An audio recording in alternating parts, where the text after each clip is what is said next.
Welcome into episode 1 of Kaz's Sports Hub.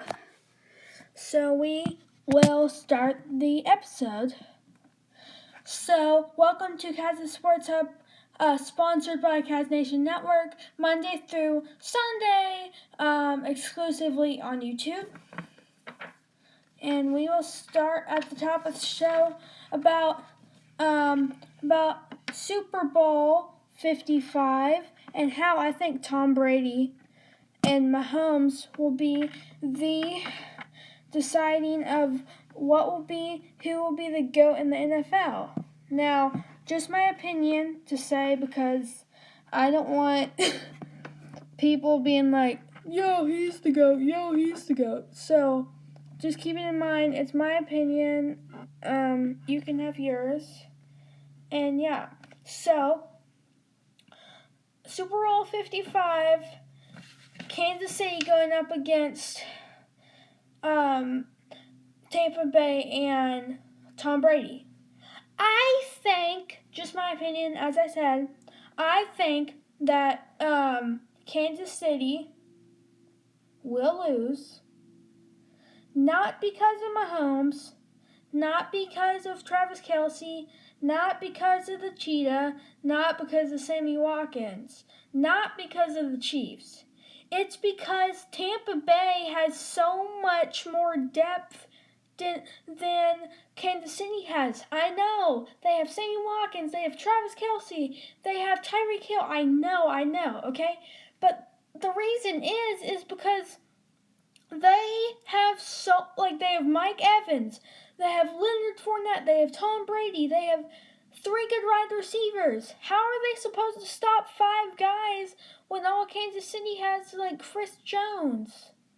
Not saying their defense is bad, but see what I'm saying? That's the problem with me and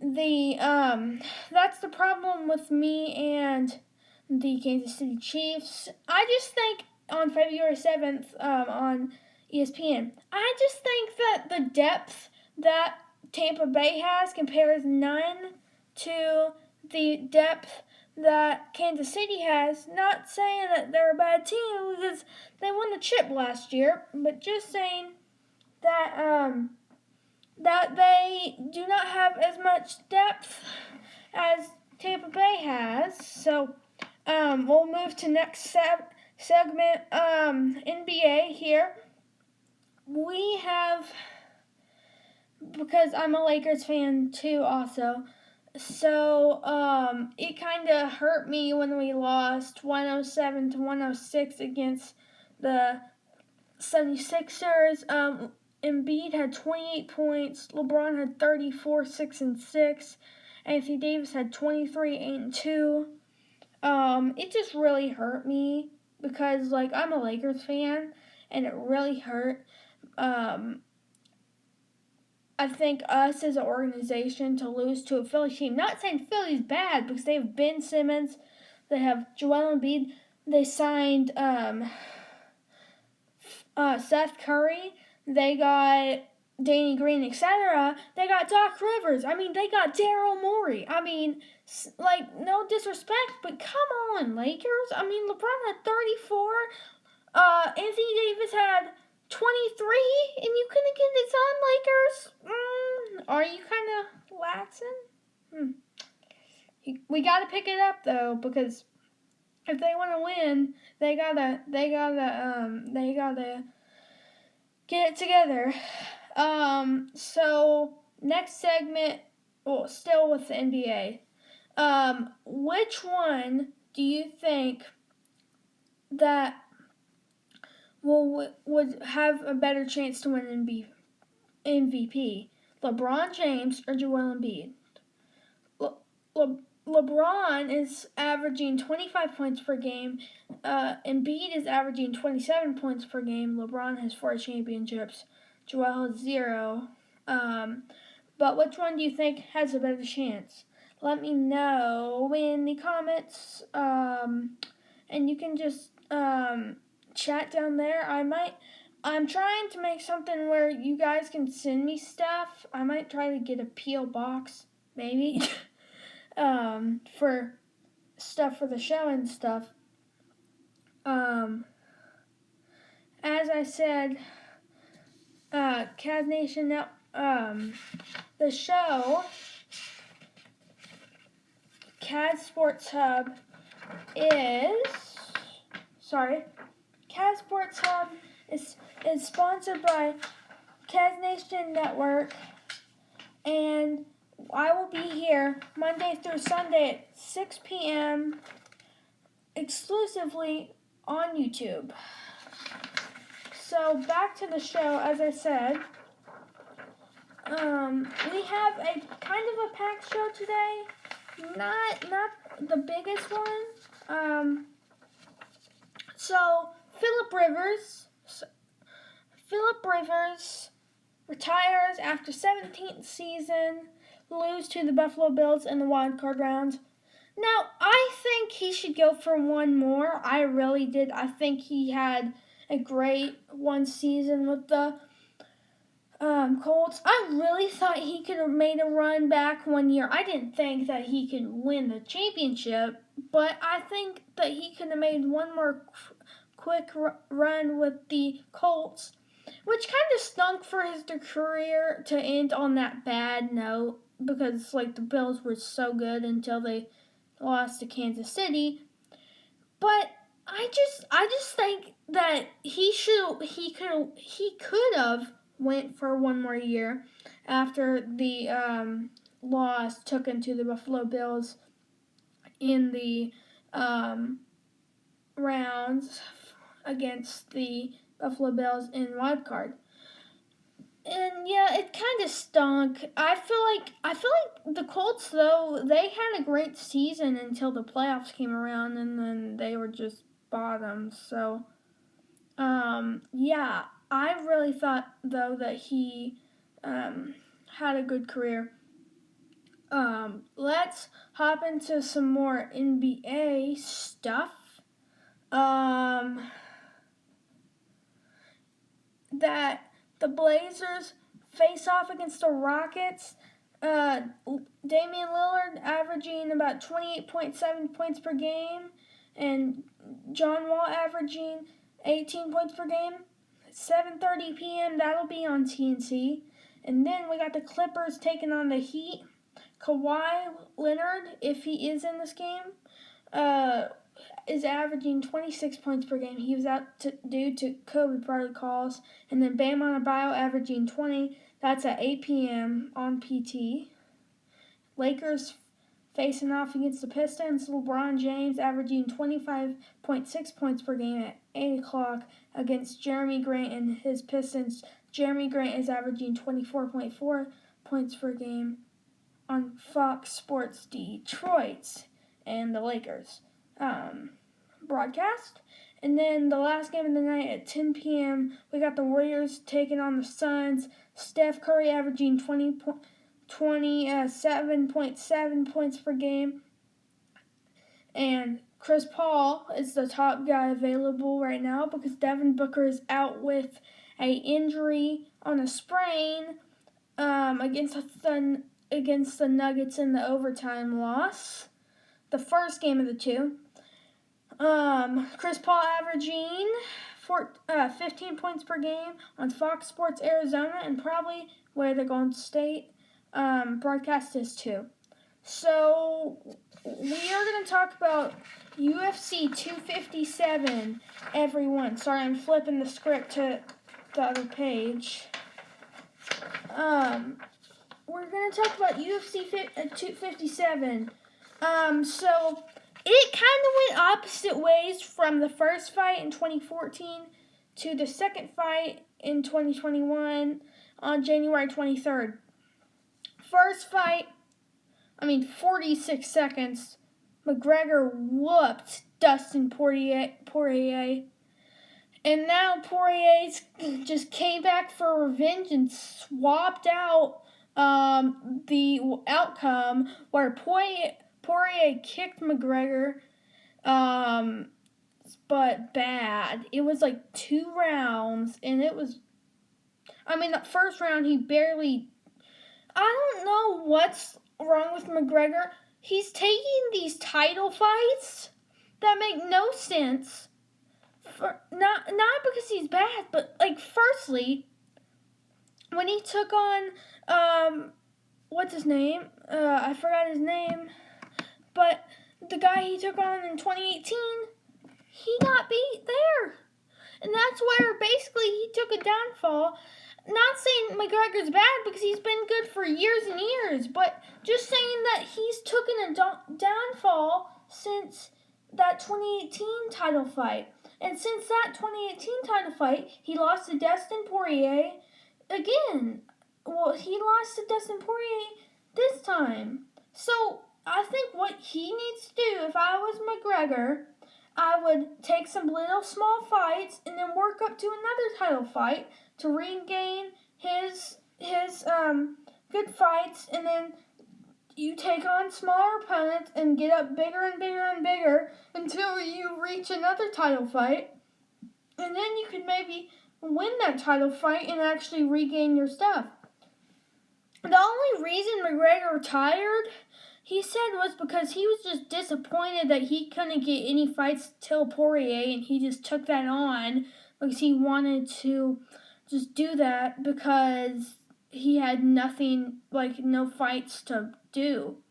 And I kind of feel for McGregor, but he really did not, he shouldn't have done that. If I was McGregor, I would not have done that fight against Dustin Poirier. I really wouldn't have. I just think it was a bad decision for him to do. I just don't think it was a good idea for him to fight Poirier after he lost in 2018 in the title fight. I know who it is. I just forgot how to pronounce it.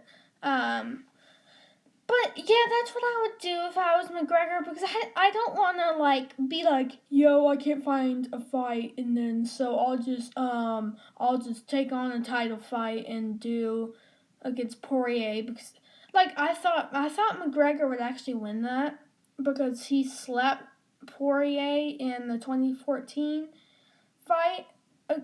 McGregor versus Poirier, but then Poirier's like, dude, you have not done a title fight. You haven't fought in 1 year, 2 years. So he's like, okay, I will take this advantage because he hasn't played a match in the octagon for 2 years. So yeah, I just think taking that advantage of that fight, he said yes to that, and he found a good way to finish him off because he knew coming into the fight.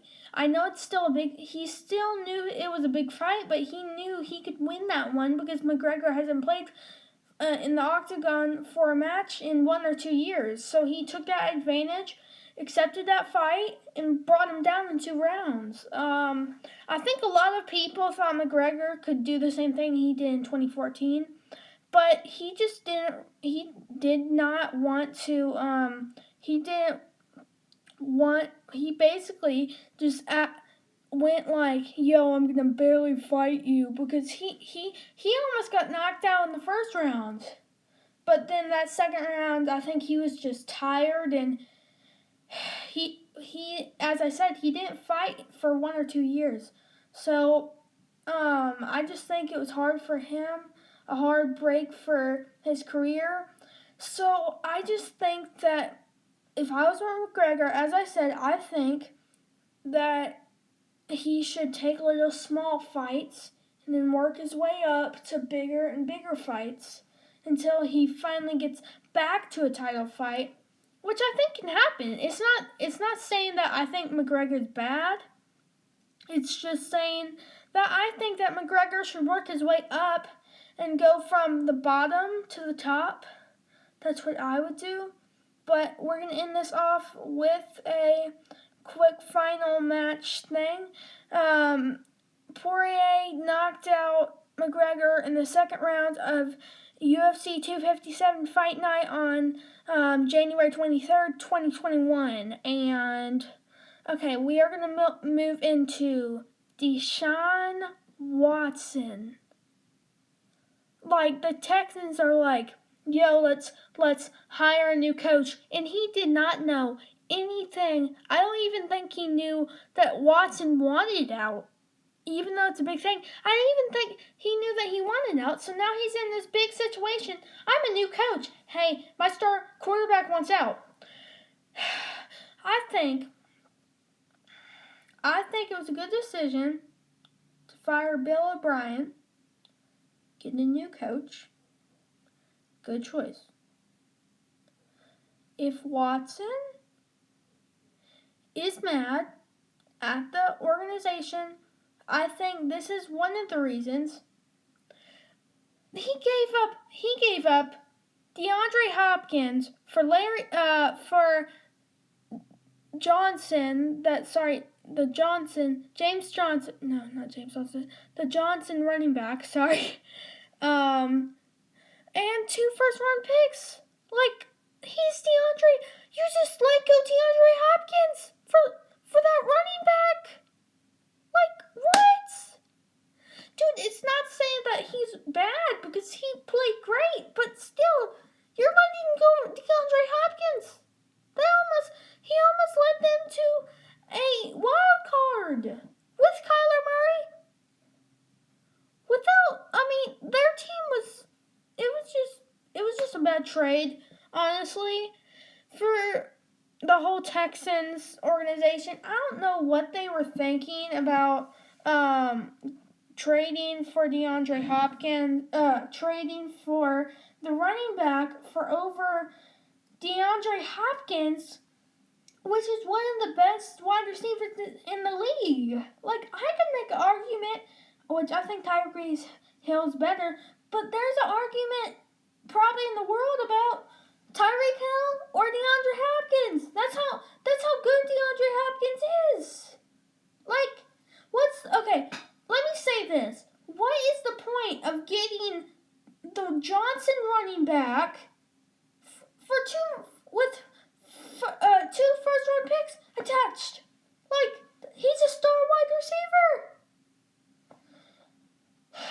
That was just, it was, and I'm talking kind of about the trade, but also that's one reason Watson wants out. Like, that's one of the big reasons that Watson wants out. And also because their team's bad.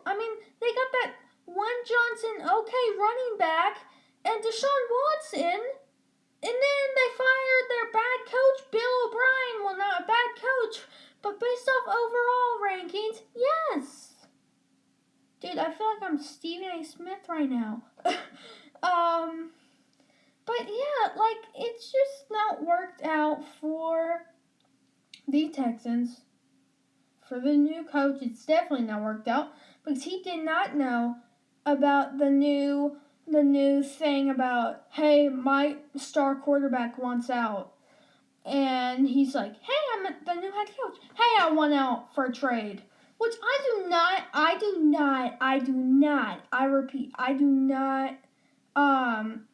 do not say that Watson should not want out because the Texans, since they made that trade, giving up DeAndre Hopkins for a decent running back and 2 first-round picks, the team has not done great, to say the least. Seriously though, their team has not been good at all since that trade. And we're going to move into the last 2 segments, both NBA. And this first one is kind of sad. Sekou Smith, the NBA reporter for the Hawks, for a lot of other stations, died a couple days yesterday, due to COVID-19. He was 48 years old. It kind of stinks because of this whole thing going around, So it just stinks. But Bradley Beal, this is also sad because he just wants out. He just wants out of the Wizards. He wants out. He wants out badly. And yeah, it's not because of, I think it's part of Westbrook, but it's also just their team is, it's brand new and they don't really have anyone else except Westbrook and Beal and their coach. Except Westbrook and Beal, no offense to the other players, but except that, they're not really good. Rory Hachimura, they have some good young guys. It's just they're not producing wins. If you look at their team on paper, you're like, yo, they have a great team. Well, in real life play, Westbrook's averaging a triple-double, but not winning games. And when he's not averaging a triple-double, they're winning games. Bill's putting up 33 points last game. Lost. John Wall put up 17 points last game with Victor Oladipo, and no one else basically won. John Wall is one of the most comeback players I have ever seen. I will go back. I'm sorry. I'm talking about Bradley Beal. But, this is the thing, okay? Westbrook is a good player. No doubt. No doubt. Westbrook is a good player. But here's the problem. If he does not average a triple-double, they win sometimes. And we saw that in the first couple games.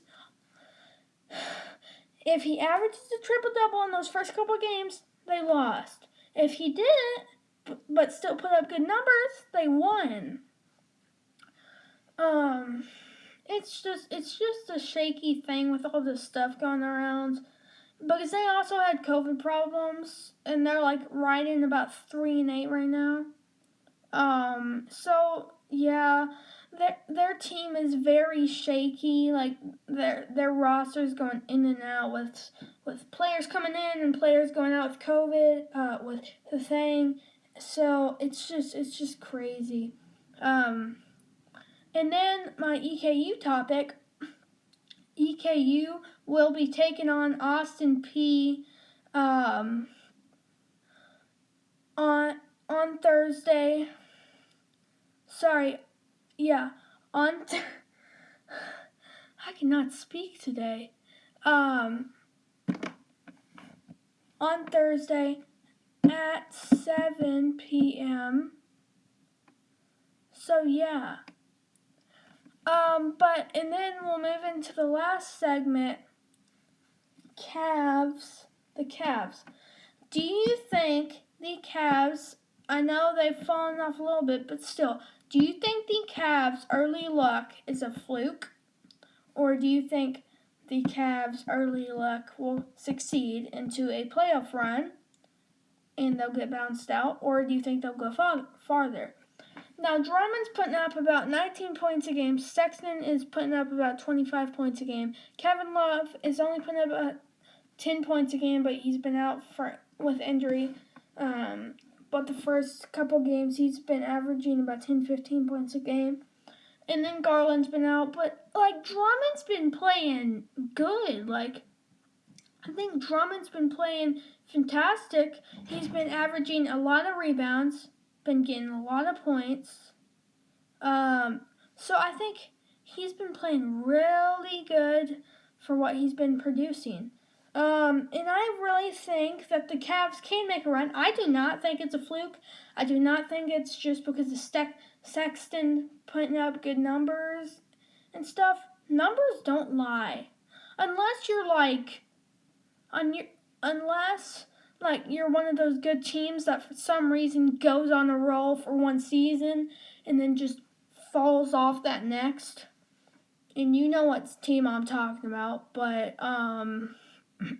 okay, see. Westbrook. But I just think that this Cavs team has a chance to make a deep run. I think they could. Now, I don't think off the bat they'll make the playoffs, but I think they could win the play-in tournament from the 7 to 10 seed that they have, 7 to 10 seed tournament play-in. And I think there is a chance they could sneak in maybe the 7 or 8, probably the 8 spot, in the playoffs. So I hope they get a good, I hope they get a good record. I cannot talk today. I hope they get a good record because I really want to see the Cavs succeed post LeBron era. Even though I'm a LeBron fan, I want them to succeed because I think Drummond is one of the most underrated centers in my opinion.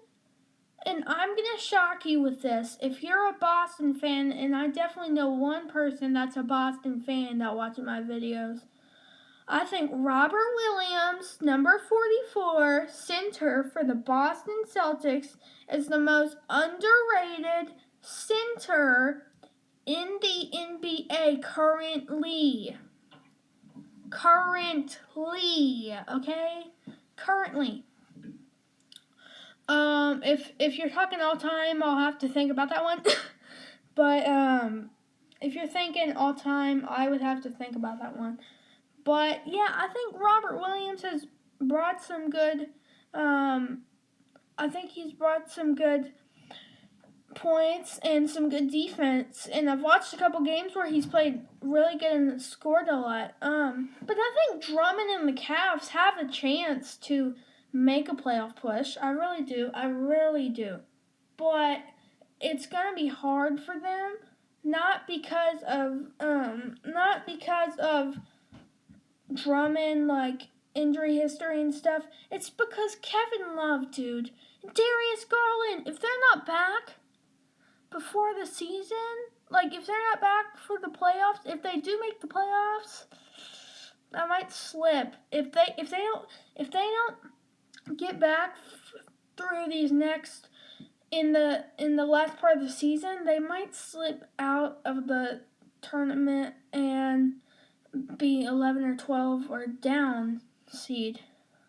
I put them at number 14 out of 15 teams in their conference in my predictions because I didn't think they would be this good. But like the first couple, it's been about a month into the season, and they're like they're riding some W's. They've been playing really good. Sorry, I put my.